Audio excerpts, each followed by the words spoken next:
Síndrome de Munchausen es un término que fue introducido por Ascher que data en el año de 1951, el cual lo tomó de una obra de Rudolf Erich Rasp llamado Relato que hace el barón de Munchausen de sus campañas y viajes maravillosos por Rusia. Esta obra fue publicada en 1784, en donde se describen las aventuras increíbles de un oficial alemán que relata hazañas heroicas y exageradas, difíciles de creer.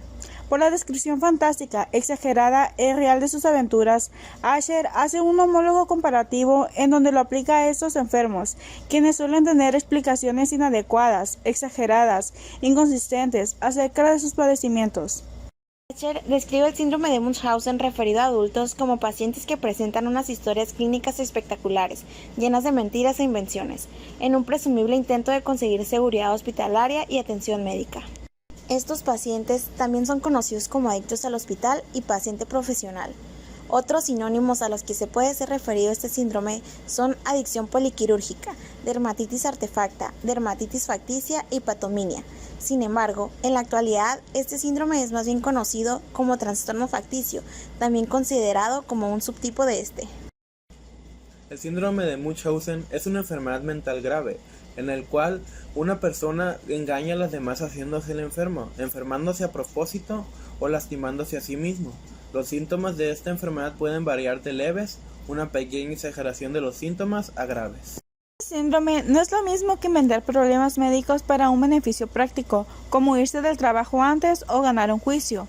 Si bien las personas que sufren ese trastorno saben que causa sus síntomas o enfermedades, es posible que no entiendan las razones de su conducta o que no reconozcan que tienen un problema.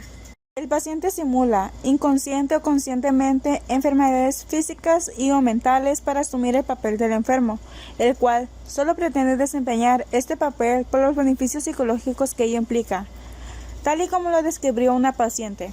Era la forma en la que la gente se preocupara y me cuidara y mostrara interés por mí. Es posible que la persona invente los síntomas o que incluso llegue a adulterar pruebas médicas para convencer a otros que necesita tratamiento, como cirugías de alto riesgo. Estos enfermos suelen explicar su historia médica con aires dramáticos, pero cuando el médico intenta precisar los detalles, las respuestas suelen ser vagas e inconsistentes. Lo más común es que describan sus síntomas mintiendo en forma patológica en relación a su biografía y enfermedad. Es interesante hacer notar que un porcentaje importante de los pacientes son trabajadores de la salud como enfermeras, terapistas, etc. y, por lo tanto, tienen ciertos conocimientos médicos y facilidad para intentar engañar.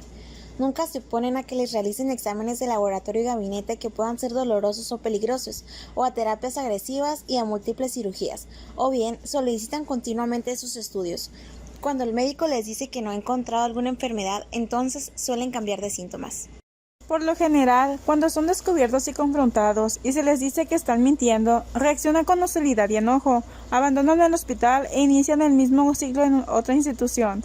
Los ciclos se repiten y es común que hayan estado en muchos hospitales y sanatorios y clínicas. Es notorio que estos enfermos, a pesar de este largo tiempo en los hospitales, suelen estar solos, sin familia y sin amigos. La realidad de este cuadro patológico es el síndrome de Munchausen by proxy, denominado también síndrome de Munchausen por terceros o por poderes. En la actualidad es conocido como trastorno facticio impuesto a otro.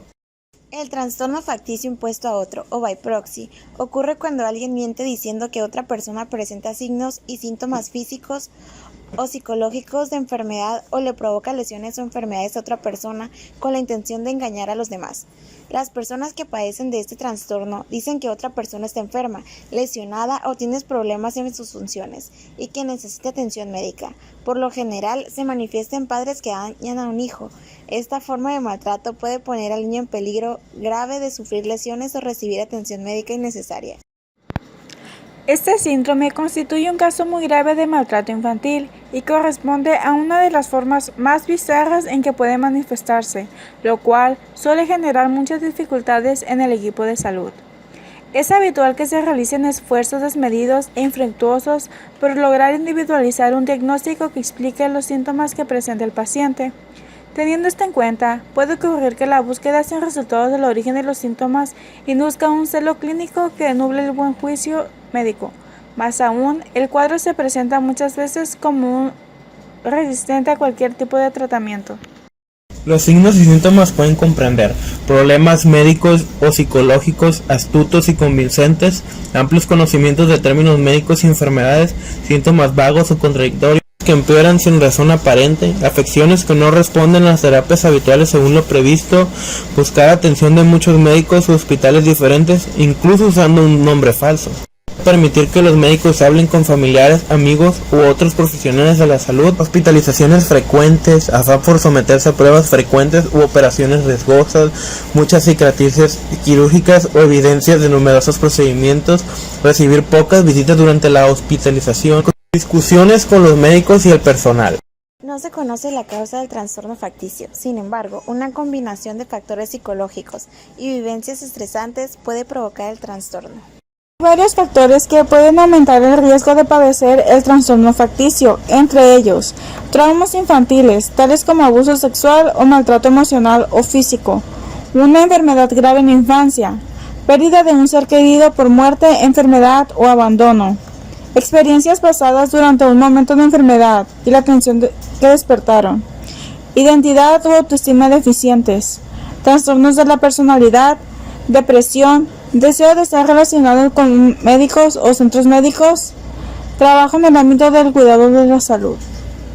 Las personas con trastornos facticios están dispuestas a arriesgar su vida para que las consideren enfermas. A menudo también tienen otros trastornos de salud mental, por lo tanto, afrontan muchas posibles complicaciones, entre ellas lesiones o muerte por afecciones autoinfligidas, problemas graves de salud por infecciones o cirugías u otros procedimientos innecesarios, pérdida de órganos o extremidades por cirugía innecesarias, abusos de alcohol o de otras sustancias. Problemas significativos en la vida cotidiana, las relaciones personales y el trabajo. Abuso cuando la conducta se inflige a otras personas. A menudo, diagnosticar el trastorno facticio resulta extremadamente difícil. Las personas con este trastorno son expertas en fingir muchas enfermedades y trastornos diferentes y, con frecuencia, efectivamente tienen enfermedades reales que incluso pueden poner en riesgo la vida a pesar de que estas afectaciones puedan ser autoinfligidas. El médico puede sospechar un trastorno fingido en los siguientes casos. La historia clínica del paciente no tiene sentido. No hay motivos creíbles para la presencia de una enfermedad o de una lesión. La enfermedad no sigue el curso habitual. El paciente no llega a curarse, sin motivo aparente, a pesar de que el tratamiento que sigue es adecuado. Se observan síntomas o resultados de análisis de laboratorio contradictorios o incoherentes. La persona se resiste a obtener información previa de expedientes médicos, de otros profesionales de cuidado de la salud o de miembros de la familia. Se descubre a la persona mintiendo o autoinfligiéndose una lesión.